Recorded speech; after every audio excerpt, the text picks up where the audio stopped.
But I mastered that style. It's like the 5 deadly venoms. So all he had to do was get next to a nigga like that, he could destroy it.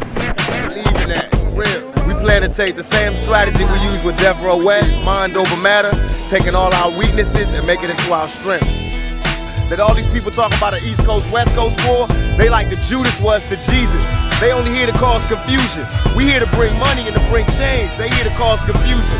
All these weak rappers, Nas, all these suckers, they battling off of East and West like this is a game. This ain't no game. If this was chess, we'd be yelling checkmate 3 years ago, because we've been beat these.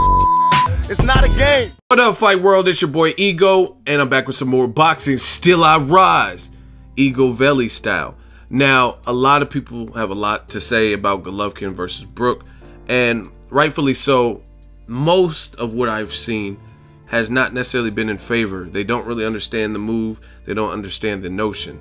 Now, EGOVELI had to return because there are some detractors, some casuals who still act as if they don't understand, still are making excuses for doing these double standards and bashing guys like Canelo for doing certain things, and then Triple G is just exempt from that.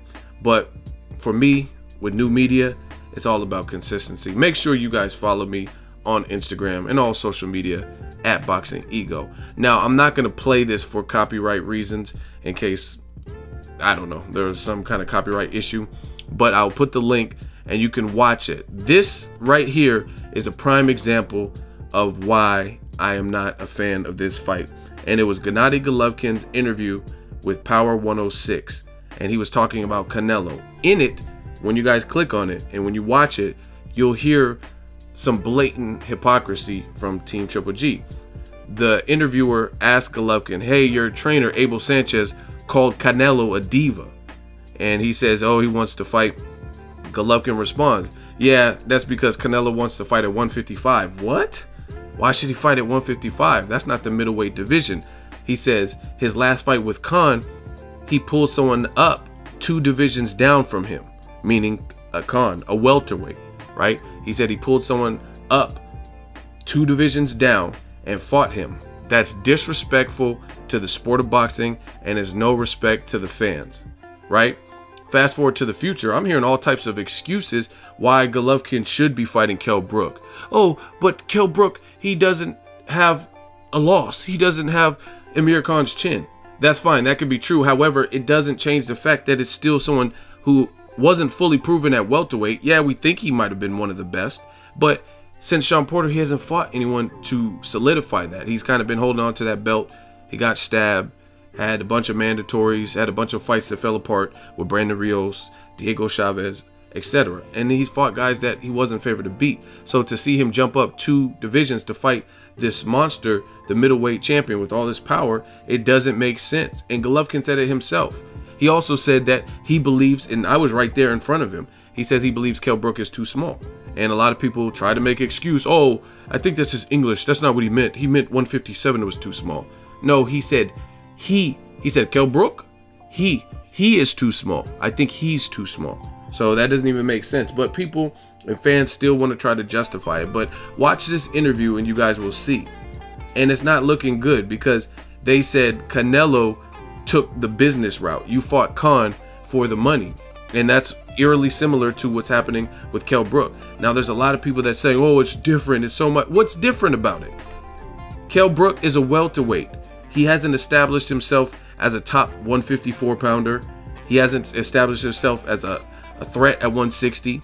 I don't know if he could beat really any of the top names at 160, let alone Golovkin, the best middleweight out there. Now, this is not even bad to Kell Brook. If he has the stones and he thinks he can do it, whatever. I mean, he gets credit for showing heart at least. But these excuses, oh, but the Eubanks priced himself out. Oh, well, check for Aventel Curtise or whatever his name is. Edisladi Lada. But that's not what you got.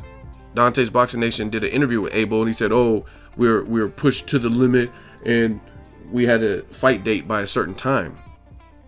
I mean, maybe you have to make a new date, you know what I mean? Instead of just fighting just anybody, right? Especially when your team went out of their way to slaughter Canelo, and a lot of people agreed with you, to turn around and do something that's very similar. And again, a lot of people, oh, it's not different. Yes, it is. It's the same thing, because Kell Brook is moving up 13 pounds. He could be a big welterweight all day, but he's still moving up 13 pounds from his last fight date weight, right? Khan moved up to 155, which is Canelo weight, technically middleweight, but that was only 8 pounds from his last fight versus Chris Algieri. So even though Khan probably has the worst of the two chins and less power, he moved up less. And Canelo has showed stylistic vulnerabilities with certain things like movers, guys who are athletic with speed, Erislandy Lara, Austin Trout, of course Floyd Mayweather, his sole loss. So Canelo is a fighter with defeats, arguably, depending on who it is. I mean, I view Canelo as having more than one loss, and that was to Erislandy Lara in addition to Mayweather. So that's another difference. Gennady Golovkin is being praised as this powerhouse, this machine, ESPN's top 25 in the last 25, this destructive cyborg that finds a way to body you with his power. So it's almost worse just based on his reputation. Middleweights can't take his power. Yeah, you know what I mean? He's the machine. So why Canelo has showed vulnerabilities in some of his fights, like with Lara, Mayweather, of course, etc. So it's just as bad, equal, or worse based on who Golovkin is supposed to be. And that's supposed to be this Mike Tyson-esque, even though they fight nothing alike, Mike Tyson-esque powerhouse. And then you're going to fight a welterweight. So middleweights can't take your power. And Abel Sanchez and whatnot is saying, oh, he hits like a light heavy. He's hurting cruiserweights and sparring with big gloves and headgear. And you're the one fighting a welterweight. You have a higher knockout percentage than Canelo. So to me, it's just as bad. Watch this and you'll see the blatant double standards. He said it in here. I mean, you go look at the comments. People are understand like, wow, Golovkin put his foot in his mouth. And then just so before I wrap it up, a lot of people, when someone's in the hot seat, like let's say Golovkin, there's some level of criticism for something he did, they start bringing up other stuff like, oh, ego, you didn't do this when Canelo was fighting Khan, which is a lie. And it's all about consistency. Like I said, check for consistency. New media. I don't just say this stuff like others. I show you. I made a video 5 months ago when the fight was first announced, 68,000 plus views.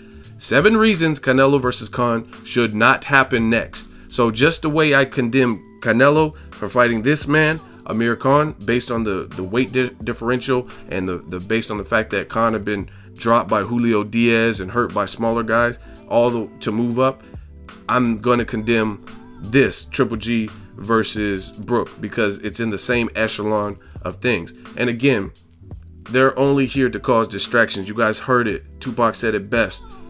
New media. I'm showing you stuff. People are bringing up, oh, but Floyd Mayweather when he fought Marquez. So let's just chop this up right now. Floyd Mayweather, perfect record, 49-0. He fought Marquez in 2009. It is 2016, and you're bringing something that happened in 2009, and Marquez nor Floyd Mayweather have nothing to do with this. Neither one of them have actually fought in quite some time. Floyd says he's retired. Marquez, we don't know if he's going to come back, right? Because him and Cotto don't seem eye and eye. But they're bringing up fights from 2009. Let me just chop it up real quick. Floyd Mayweather fought Marquez at a catchweight, which is true. Marquez was considered at the time the best lightweight. He had just knocked out Juan Diaz. And after the fight, new media, let me show you guys. Here's the video. I will put the link in the description. You guys can listen. It's right around the 50-minute mark. Juan Manuel Marquez versus Juan Diaz. After, you see all these belts? Those were Marquez's belts at lightweight. And when he was being interviewed by Max Kellerman, Marquez specifically said, you know what? Instead of moving up or down, or he said instead of moving down or staying here, we're going to move up. We want to face the best. And Floyd Mayweather is considered the best. Mayweather at the time was retired. That was after he knocked out Ricky Hatton, and he claimed he was retired. He was dancing with the stars. And see, this is how I know who knows their boxing. He was retired. He was on a layoff. And Marquez says, I want to fight the best. He said, truthfully, I want my rematch with Manny Pacquiao. But guess what? Manny Pacquiao doesn't want to give me the rematch. Marquez was wearing shirts like, oh, I beat Pacquiao and things like that.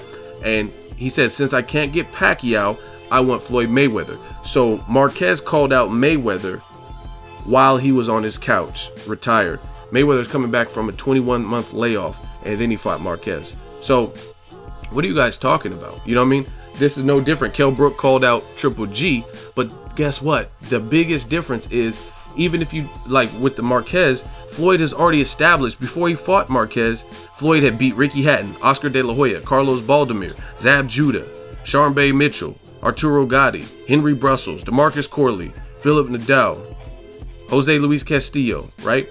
Floyd was already established even before he fought Marquez. The problem with a guy like Gennady Golovkin and Kell Brook is they're still paving their way. Golovkin's 34 and he's still trying to pave his way in the game and prove his worth and prove that he's the elite. You know what I mean? He looks the goods, but he hasn't fought anyone elite. Same thing with Kell Brook. Since Sean Porter, his competition, his level of competition had regressed. Marquez was considered the best lightweight, right?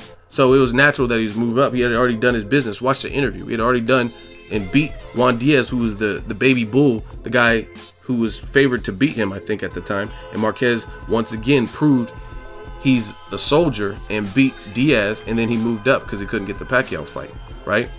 And the other thing is, if you really know boxing, instead of throwing these deflectors out, Floyd doesn't even fight where it's all about power or all about using a size advantage, right? Versus a guy like Gennady Golovkin.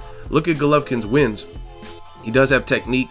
There's certain things he does offensively that are skillful, but a lot of his wins come from finding a way to inflict harm and power on his opponent, being stronger than his opponent. That's not really how Floyd fights. A lot of people even call Floyd a runner, say, oh, he doesn't sit still. So him fighting Marquez, does it really look like he has a weight advantage? Floyd's not sitting in the pocket and resting his energy and weight on top of you, right? And again, another big difference is Marquez also was established. He beat Juan Diaz. He had knocked out Joel Casamayor. He had fought Pacquiao and had a split decision. He had fought and beat Marco Antonio Barrera. He had fought Coquette Jim, Chris John, that was a loss, right? He had beat Orlando Salido, who's still actively fighting. He had that draw with Pacquiao. You know what I mean? He's already established. So that's completely different. The reason that Kell Brook is getting slack in Golovkin is because we want to see him tested at the elite level, and he's fighting someone who's 2 divisions smaller. And Kell Brook, we wanted to see him step up, but a welterweight would have done if he would have stepped up and fought Errol Spence Jr., Keith Thurman, Danny Garcia, Sean Porter rematch, Amir Khan. Those would have all been good fights at welterweight, right? So once again, I bodied it, let you guys know. But make sure you guys watch this interview and you'll see the blatant double standard. There's no way to explain it. And if you hear what Golovkin says, he says, why is he fighting someone 2 divisions down? It's not respecting boxing, and it's not respecting the fans. So for whatever reason, okay, let's say Chris Eubank is at fault and Danny Jacobs and Billy Joe Saunders is avoiding you. The fact is, you're still fighting a business fight, as you put it, someone who's 2 divisions down. And I really don't, it's just excuse after excuse. They're saying, oh, no one wants to fight him, Erislandy Lara. But then when it comes to him, they say, oh, we don't have enough time. You know what I mean? Kell Brook was just on the plate, so we made the most of a bad situation. Like, it's all too convenient. You know what I mean? And at age 34, you got to determine what you want to do for your legacy. He's a great fighter. Golovkin is a really good fighter. But, well, actually, he's a good fighter, but he has to prove he's great. That's a better way to word it. He has to prove he's great, and the only way to do that is to have that level of competition. It was on the platter when they were talking about making Andre Ward fight, right? A lot of people were at the time, oh, Ward's boring, he's inactive, making all these excuses why Golovkin shouldn't fight Andre Ward.